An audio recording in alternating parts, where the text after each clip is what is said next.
Thanks, John. That letter mentioned earlier from members of Congress, moderate members of Congress, including Representative Abigail Spanner, Seth Moulton, coming from like an intelligence military perspective here.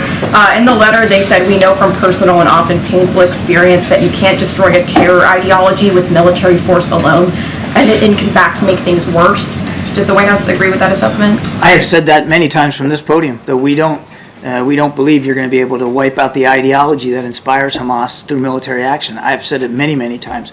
And as Secretary Austin said out at the Reagan Forum, we want to make sure our Israeli counterparts don't turn a tactical victory into a strategic defeat. So that is not a new notion, and certainly we agree that that's a risk here. And they're criticizing the president for not taking enough strong action here on how Israel is going about with their military operations. Have there been any recent conversations with the president and members of Congress who have been critical and want the president to do more here? I don't know of any specific conversations that the president has had with members of Congress about this, but I can tell you there's not a day that goes by where we're not having those conversations with our Israeli counterparts.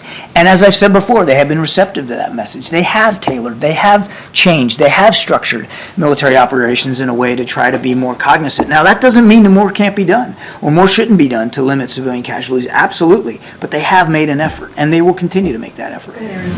Thank you so much.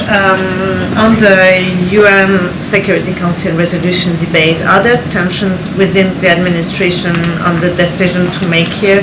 And another one, if there is another veto, how concerned are you about the international image of the United States blocking one resolution after another while people are dying and starving in Gaza? Well, let's not get ahead of ourselves. There isn't a resolution to vote on right now. We're still working with our partners up there about what that language ought to be. It's important to us, of course, that the humanitarian situation in Gaza gets addressed. We are working harder than any other nation to actually address those concerns. So we certainly would agree that that needs to be part and parcel of the language. But I don't want to get ahead of where we are. And we are working as a team to push forward the president's approach and his policies with respect to supporting Israel and to supporting the Palestinian people. A key to that is still working towards the promise of a two-state solution.